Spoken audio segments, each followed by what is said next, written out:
I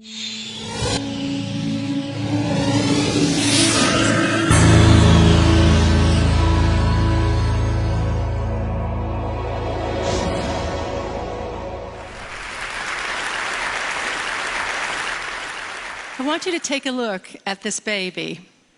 What you're drawn to are her eyes and the skin you love to touch. But today I'm going to talk to you about something you can't see. What's going on up in that little brain of hers? The modern tools of neuroscience are demonstrating to us that what's going on up there is nothing short of rocket science. And what we're learning is going to shed some light on what the Romantic writers and poets described as the celestial openness of the child's mind. What we see here is a mother in India, and she's speaking Koro, which is a newly discovered language. And she's talking to her baby. What this mother and the 800 people who speak Koro in the world understand that to preserve this language, they need to speak it to the babies. And therein lies a critical puzzle. Why is it that you can't preserve a language by speaking to you and I, to the adults? Well, it's got to do with your brain. What we see here is that language has a critical period for learning. The way to read this slide is to look at your age on the horizontal axis. You've done that. And you'll see on the vertical your skill at acquiring a second language. The babies and children are geniuses until they turn 7, and then there's a systematic decline. After puberty, we fall off the map. No scientists dispute this curve, but laboratories all over the world are trying to figure out why it works this way. Work in my lab is focused on the first critical period in development, and that is the period in which babies try to master which sounds are used in their language. We think by studying how the sounds are learned, we'll have a model for the rest of language, and perhaps for critical periods that may exist in childhood for social, emotional, and cognitive development. So we've been studying the babies using a technique that we're using all over the world in the sounds of all languages. The baby sits on a parent's lap, and we train them to turn their heads when a sound changes, like from ah to e. If they do so at the appropriate time, the black box lights up and a panda bear pounds a drum. A 6-monther adores the task. What have we learned? Well, babies all over the world are what I like to describe as citizens of the world. They can discriminate all the sounds of all languages, no matter what country we're testing and what language we're using. And that's remarkable because you and I can't do that. We're culture-bound listeners. We can discriminate the sounds of our own language, but not those of foreign languages. So the question arises, when do those citizens of the world turn into the language-bound listeners that we are? And the answer? Before their first birthdays. What you see here is performance on that head turn task for babies tested in Tokyo and in the United States, here in Seattle, as they listen to ra and la, sounds important to English but not to Japanese. So at 6 to 8 months, the babies are totally equivalent. 2 months later, something incredible occurs. The babies in the United States are getting a lot better. The babies in Japan are getting a lot worse, but both of those groups of babies are preparing for exactly the language that they're going to learn. So the question is, what's happening during this critical 2-month period? This is the critical period for sound development, but what's going on up there? So there are 2 things going on. The first is that the babies are listening intently to us, and they're taking statistics as they listen to us talk. They're taking statistics. So listen to 2 mothers speaking Motherese, the universal language we use when we talk to kids. First in English and then in Japanese. I love your big blue eyes. So pretty and nice. うわー、大きな茶色いお目目。そして綺麗な黒い髪。 During the production of speech, when babies listen, what they're doing is taking statistics on the language that they hear. And those distributions grow. And what we've learned is that babies are sensitive to the statistics, and the statistics of Japanese and English are very, very different.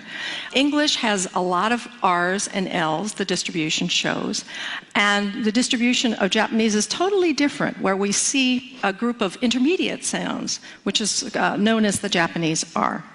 So babies absorb the statistics of the language, and it changes their brains. It changes them from the citizens of the world to the culture-bound listeners that we are. But we as adults are no longer absorbing those statistics. We're governed by the representations in memory that were formed early in development. So what we're seeing here is changing our models of what the critical period is about. We're arguing from a mathematical standpoint that the learning of language material may slow down when our distribution's stabilized. It's raising lots of questions about bilingual people. Bilinguals must keep two sets of statistics in mind at once and flip between them, one after the other, depending on who they're speaking to. So we asked ourselves, can the babies take statistics on a brand new language? And we tested this by exposing American babies who'd never heard a second language to Mandarin for the first time during the critical period. We knew that when monolinguals were tested in Taipei and Seattle on the Mandarin sounds, they showed the same pattern. 6 to 8 months, they're totally equivalent.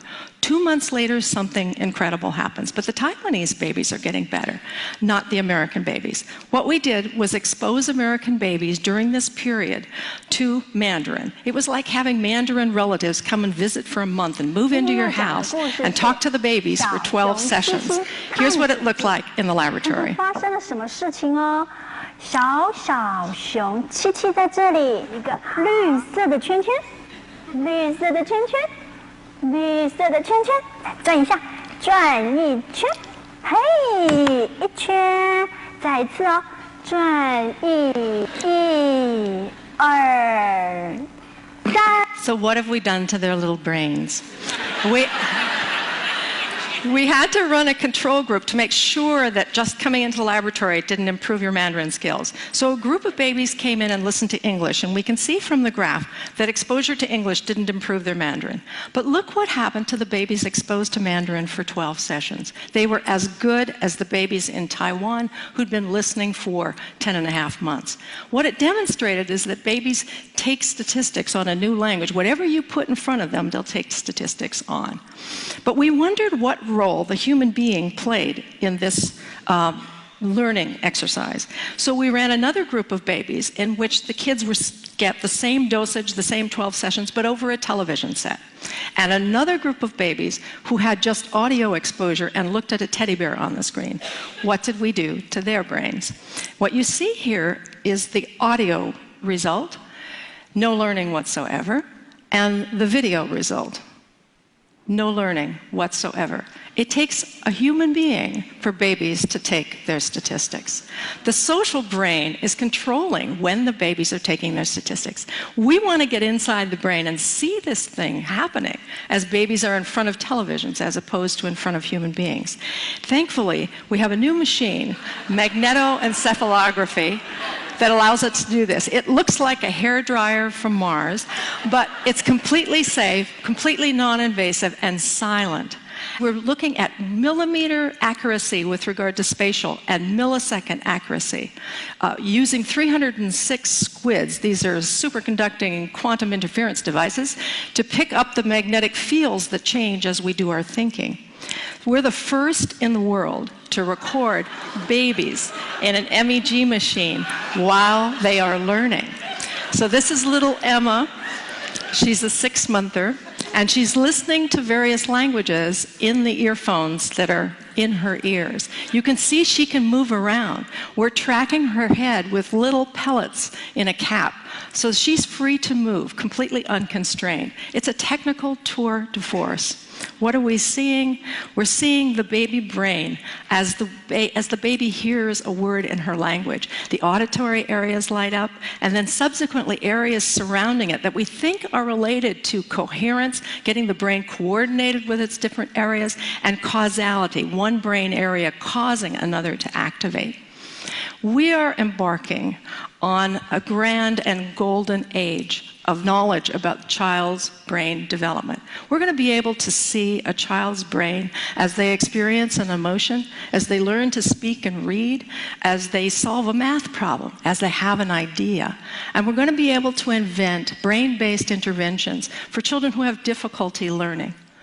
Just as the poets and writers described, we're going to be able to see, I think, that wondrous openness utter and complete openness of the mind of a child. In investigating the child's brain, we're going to uncover deep truths about what it means to be human. And in the process, we may be able to help keep our own minds open to learning for our entire lives.